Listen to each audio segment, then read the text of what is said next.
BJP. എന്ന കപ്പൽ മുങ്ങിത്താഴുകയാണ്. കരക്കെത്തിക്കാൻ പാടുപെടും. സത്യപ്രതിജ്ഞ ചെയ്ത ദിവസങ്ങൾ മാത്രം പിന്നിടുമ്പോൾ സംസ്ഥാനത്തിന്റെ ചെലവുകൾക്കായി റിസർവ് ബാങ്ക് ഓഫ് ഇന്ത്യയോട് സമീപിച്ചിരിക്കുകയാണ് മധ്യപ്രദേശ് മുഖ്യമന്ത്രി.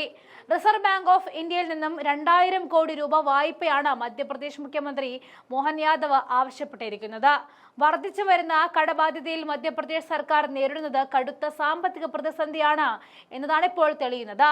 പുതിയ സർക്കാർ ചുമതലയേൽക്കുമ്പോൾ 4 ലക്ഷത്തോളം കോടി രൂപയാണ് സംസ്ഥാനത്തിന്റെ കടബാധ്യത.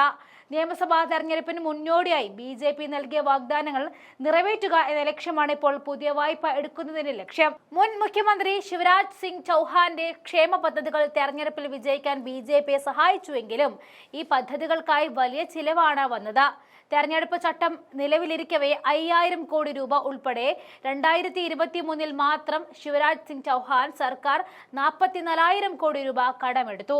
നിലവിൽ സംസ്ഥാന സർക്കാരിന്റെ ഖജനാവ് കാലിയാണെങ്കിലും ഫണ്ടിന്റെ അഭാവം മൂലം ഒരു ക്ഷേമ പദ്ധതിയും മുടങ്ങില്ല എന്നാണ് പുതിയ മുഖ്യമന്ത്രിയുടെ ഉറപ്പ്.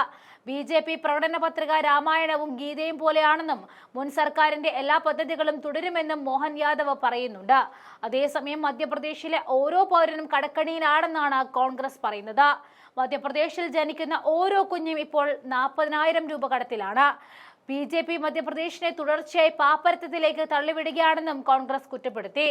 കോൺഗ്രസ് അധികാരത്തിൽ വരുന്നെങ്കിൽ പുതിയ വരുമാന സ്രോതസ്സുകൾ കണ്ടെത്തുവാൻ ശ്രമിക്കുകയായിരിക്കുമെന്നും കോൺഗ്രസ് പറയുകയാണ്. കടബാധ്യതയുമായി ബന്ധപ്പെട്ട് സർക്കാരിന് ലക്ഷ്യം വെക്കുന്നതിന് പകരം കോൺഗ്രസ് പരാജയത്തെക്കുറിച്ച് ആത്മപരിശോധന നടത്തണമെന്നാണ് ഉപമുഖ്യമന്ത്രി ജഗദീഷ് ദേവ്ദ മറുപടി കൊടുത്തത്.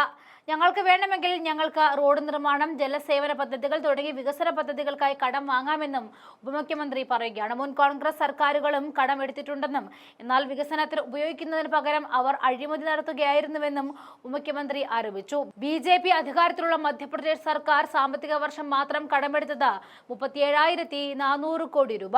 154 ദിവസത്തിനിടെ പ്രതിദിനം 242.85 കോടി രൂപയാണ് കടമെടുത്തത്. ബോണ്ട് ലേലം ചെയ്തത് ഒക്ടോബർ 1-ന് 3000 കോടി രൂപയാണ് കടമെടുത്തത്.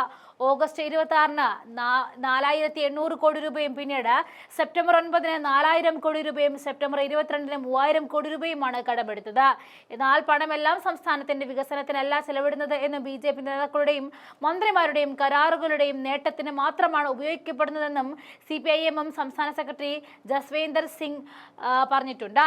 ജനങ്ങളുടെ നികുതി പണം ഉപയോഗിച്ച് RSSന്റെ NGOകളുടെ ഖജനാവ് നിറയ്ക്കുകയാണെന്നും നിലവിൽ സംസ്ഥാനത്തിന്റെ കടം 4.60 ലക്ഷം കോടി ഉയർന്നുവെന്നും അദ്ദേഹം കുറ്റപ്പെടുത്തി.